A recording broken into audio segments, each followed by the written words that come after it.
You may have noticed by now that the sermon title in your order of service does not match the one on the signboard outside. I originally planned to talk about what I lovingly refer to as the F word this morning, forgiveness. Instead, I'm asking your forgiveness for a last-minute digression. We will return to forgiveness another day, and another time after that, and many, many times in the years to come, I'm sure. I'm not sure I've ever swapped topics on you like this before, but this morning there's something timely that I wanted to share. I have been deep in the work of the congregation this month, side by side with so many of you who volunteer.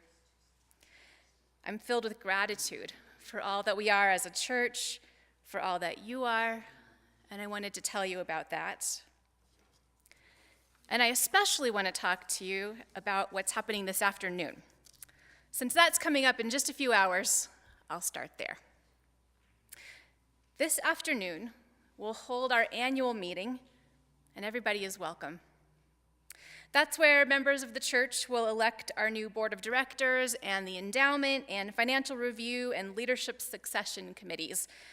Those would be the volunteers who partner with me and other church staff to take care of our congregation and ensure that we have healthy, transparent practices around money and our policies.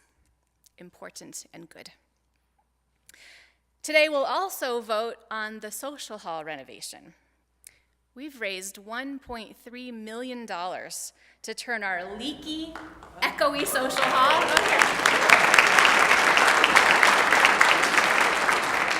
turn our leaky, echoey, old sanctuary into a proper social hall. Who was here 2 weeks ago when it rained and the ceiling started to bulge in there? You know, I have seen that roof leak before. One day I was leading a training during a thunderstorm, and it started to rain right behind me inside. Drip, drip, drip. Well, 2 weeks ago it was even worse. That ceiling is 14 feet up, and a big piece of it was about to come down. Over on the south side of the hall, right above where we sit for coffee together after services, there was a huge bulge in the ceiling, looking very ominous. Larry Alley, our past board president, he climbed up on a ladder and punctured it with something, which was brave and made my heart skip a beat when I heard it. He punctured it, and the water poured and poured down into the new barrels our EarthWeb team had purchased for compostable cups. Sorry, EarthWeb. It's not easy being green when the ceiling is caving in. Larry told me all of this an hour later with his dress shirt soaked and bits of ceiling still clinging to it. Oh my gosh. Soon that social hall is going to have a new roof, a new ceiling, new light-filled spaces, and an inviting kitchen that doesn't scare people.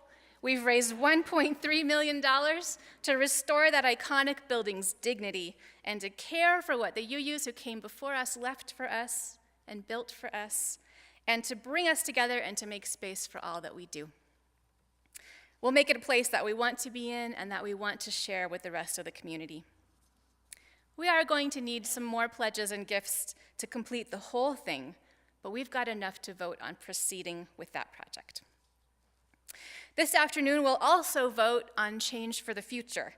That's the thing we talk about every Sunday when we receive the offering. We say thank you on behalf of the congregation and on behalf of, this morning it was New Mexico Planned Parenthood. That is the organization that receives the collection of coins for a quarter of the year. There are 4 different Change for the Future organizations every year, one for each quarter. A lot of people don't carry change around anymore. In my household, we use an envelope of cash for groceries because it helps us rein in our spending, and we make a spiritual practice of setting aside all the change. Coins don't sound like big money, but I know many of you do something similar, and so the collection of coins in these Sunday services adds up to $2,000 or $3,000 each quarter. And that's a nice gift to local nonprofits. Members nominate organizations, and then we vote on which four will receive the coins at the annual meeting. This year's nominees include the Transgender Resource Center, Family Promise, New Mexico Interfaith Power and Light, which does legislative work for the environment, and a group of addiction recovery houses, just to name a few. You know, it's not every church that steps up to support these issues, especially transgender issues. There's a lot of hostility out there, like Trump's ban on transgender soldiers in the military. That was in the news this week. When it comes to justice, we've got more than thoughts and prayers here. So we'll vote on change for the future today. And this afternoon, we will vote on our operating budget. This is where I especially want to draw your attention. The budget is a tight one so far. Raising money for a building renovation and the operating or day-to-day costs of being a congregation together was a tall order last fall. The Radical Generosity Committee put in an Olympic effort, and lots of us who are in this room turned in pledge cards. But we did not hit our target. I'm guessing this is news to most of you. The way we usually run these operating campaigns is that we launch the campaign with a celebration. We ask everybody to fill out a pledge card, letting us know how much they plan to give the church in the coming year. The official end date of the campaign arrives. We say thank you and eat cake during coffee hour. And then, behind the scenes, we follow up with people we haven't heard from yet. And finally, at the end of December, we make a budget for the coming year based on whatever we've got. That's it. We followed that same process this year. The result was a total that clocked in about $40,000 short of what we need for the year. We always present a balanced budget in this congregation, so we got to work and drafted one. And I'll tell you what, I'm not satisfied with it. And I don't think you will be either.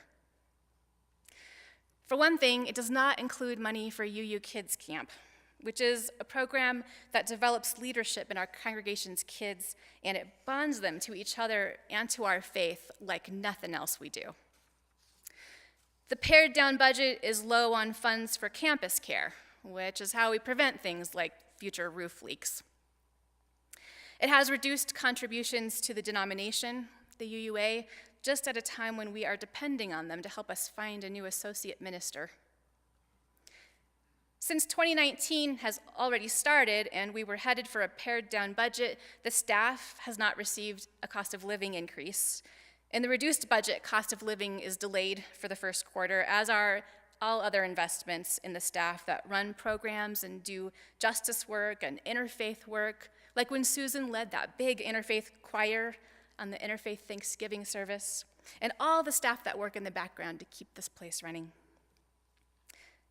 As I pictured us passing this budget today, I said to myself, I really think they'd want to know. I think they'd want to know ahead of time, and I think they would want a chance to fix it. Because, here's the thing, $40,000 sounds like a lot of money, and it is, but it's a very achievable amount for a congregation our size. We average nearly 400 people per Sunday in these services. If each person here were to increase their pledge, or make a pledge, by just about $10 a month, we'd make the goal. That's it. An average of $10 per month per person times 11 or 12 months times about 400 people, that's $40,000. Done. That's just an average. Some people will give more, maybe a lot more, while others, like maybe federal contractors, may not be in a position to increase their giving, right? Actually, if you are in financial distress due to the government shutdown, we would like to give to you. So you can fill out one of the care cards in the candle corner or the seat backs, or you can talk to me after the service. But the rest of us, each pledging what we can, well, we'll keep this congregation strong so that it's able to do just that, to be there for us like a net of care to catch us when we are in need. There's so many ways we are here for each other and for our neighbors in the world too. The year is already 1/12 behind us, but it is not too late to close that gap. We are in a grace period right now, you see. A grace period is the time after a deadline when the consequences of a financial action have not hit. They're delayed. The consequences of coming up short in our pledge drive are not irreversible. They haven't fully hit yet. There's time to fix things before they do. We're in a grace period, and it expires this afternoon. Members of the board are here this morning with some simple pledge cards, and I'm going to ask them to hand those out now. Now, if you're a new visitor, you can let those cards pass you by. You're our guest. The rest of us receive these cards knowing that we were once guests, and supporting our congregation now is an act of hospitality and hope.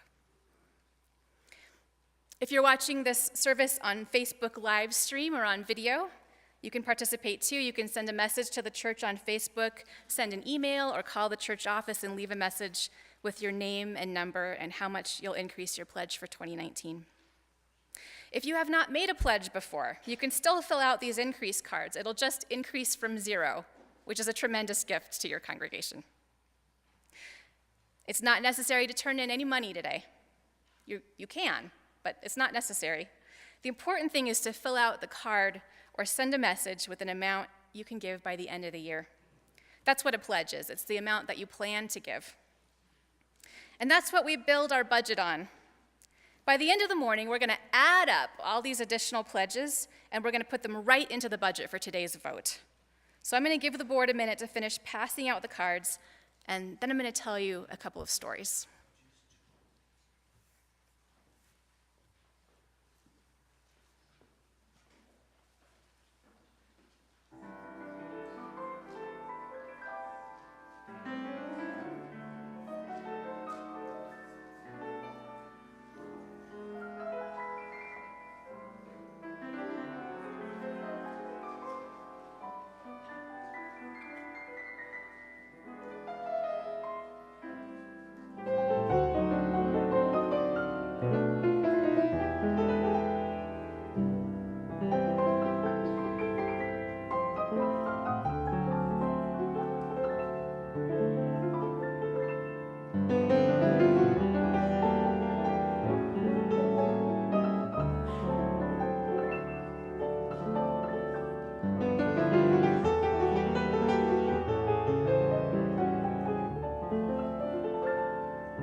Howell Lind is a member of our congregation, and he's also a member of our current endowment committee. He's also a retired UU minister, and sometimes we sit around swapping stories. The other day, he told me one about the time back in the 1970s when he was a parish minister at the Universalist Church in Augusta, Maine. The clergy of Augusta were a tight-knit group back then. Congregational, Methodist, Episcopalian, Adventist, Lutheran, Catholic, Unitarian Universalist, all of them were good friends, and it wasn't unusual to see them out on the town having dinner together. This created opportunities to make a big impact on their city by joining forces. And in the process, it also gave them windows into each other's way of doing church. Well, one day, Howell was about to speak at the Roman Catholic Church. The clergy were building a safe house for women and children who were fleeing domestic violence. And Howell was up there on the chancel, waiting to tell the Catholic congregation about that project. Howell was sitting there in the big red velvet chair, his notes in hand, when the priest stepped up to the pulpit first and, in a French-accented baritone voice, said, Get out your checkbooks. The bishop needs a new car. Get out your checkbooks. The bishop needs a new car. Hal was so surprised he actually dropped his notes and they scattered all over the chancel. As he picked them up, he says, the people really did get out their checkbooks. And it was the third offering that had been collected in that morning's service. That's not how the UUs do it, right? Could you imagine? We set our budget based on the annual pledge drive, and then we don't talk a whole lot more about money during the year. I'm guessing you prefer that. You know what? I don't want to have 3 offerings per service either. This is not a bishop needs a new car kind of church. We are a church with a mission, though, and with big dreams, and a church with abundant resources to accomplish whatever we set our minds to. Together, we can definitely do that. And today, that extra 10 or 20 or 30 or however many dollars per month from everybody who's lucky enough to be able to give will set us back on the right path for the year. In a few minutes, the board will collect the pledge cards, and then they're going to tally up the pledges and tell us what we raised in this service. So you'll get instant gratification there. If you're still thinking about it, though, that's okay. Take a little bit more time. And in fact, if you hand me the card in the receiving line after the service, I would love to personally thank you then. My husband is in the second row over here. He's filling out a card on our behalf. He's going to do this in the 9:30 service and in the 11 o'clock service today. 2 increases. I don't know if bishops make pledges, but my husband and I do. We've already increased our giving to the church this year, and we have 2 kids in college, so we do feel it. But that is how we want it. My husband and I are grateful and humbled to be able to give at a lead donor level to the congregation. And we increase our pledge every single year because we remember when we belonged to a UU church that we could not give very much to.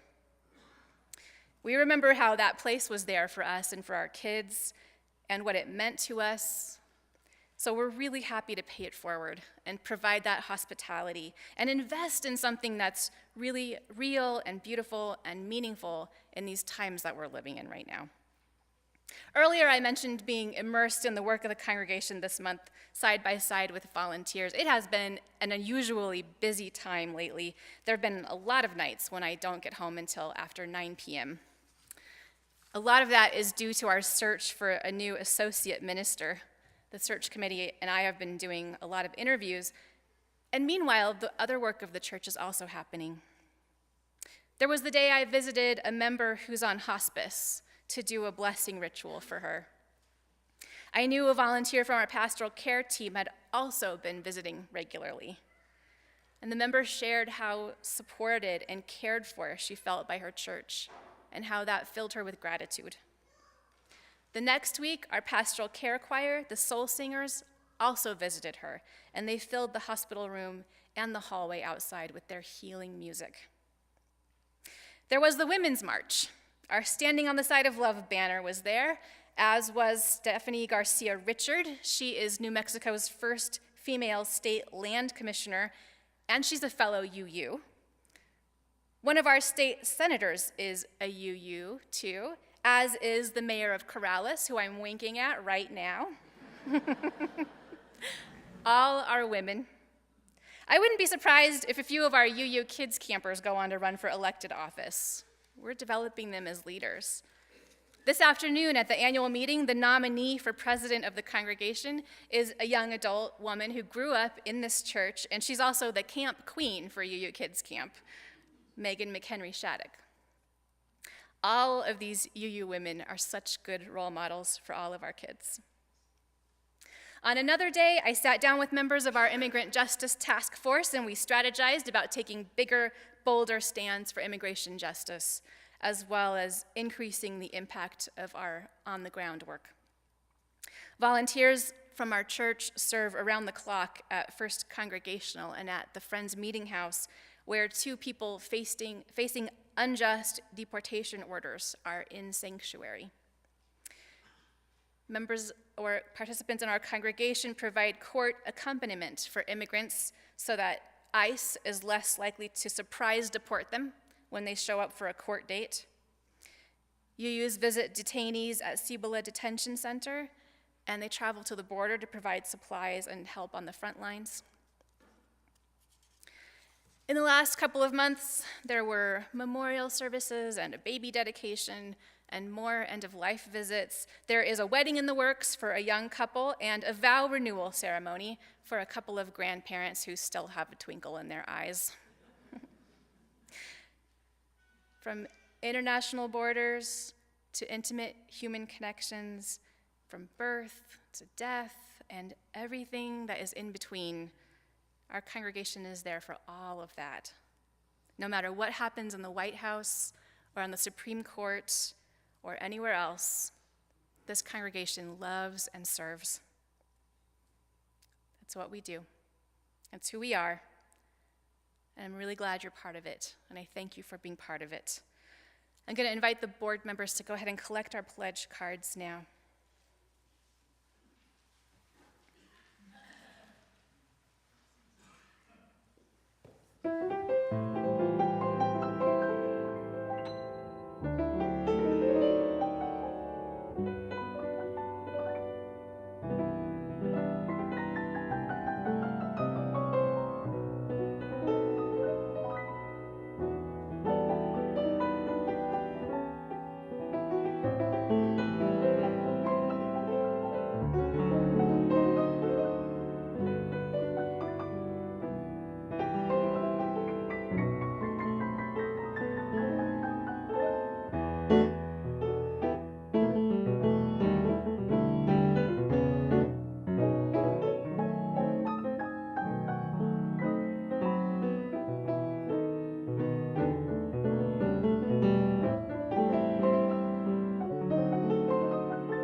We can just keep taking breaks for Frank to come back to the piano.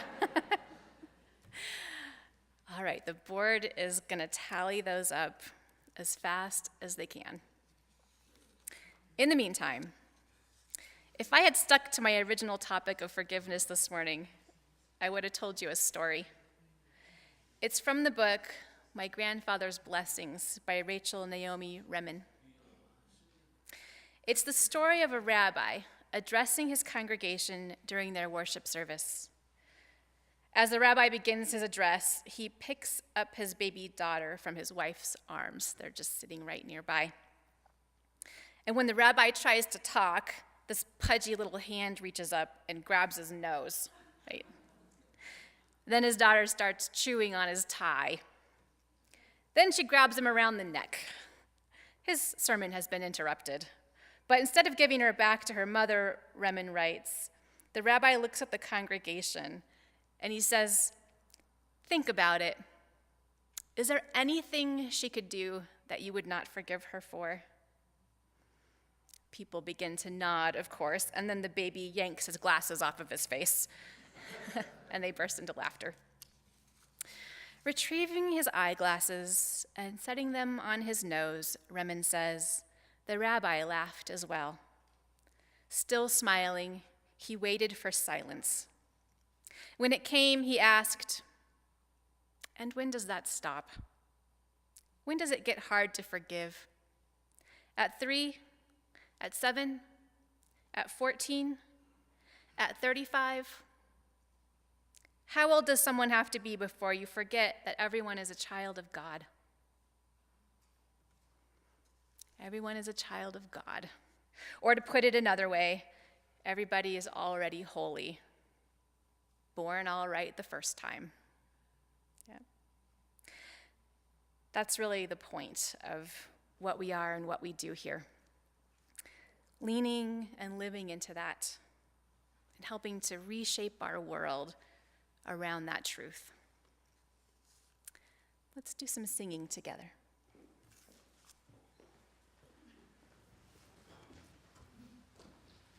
We're going to add in a song that's not in your order of service. I invite you to rise in body or spirit with your turquoise hymnal to sing number 1028, The Fire of Commitment.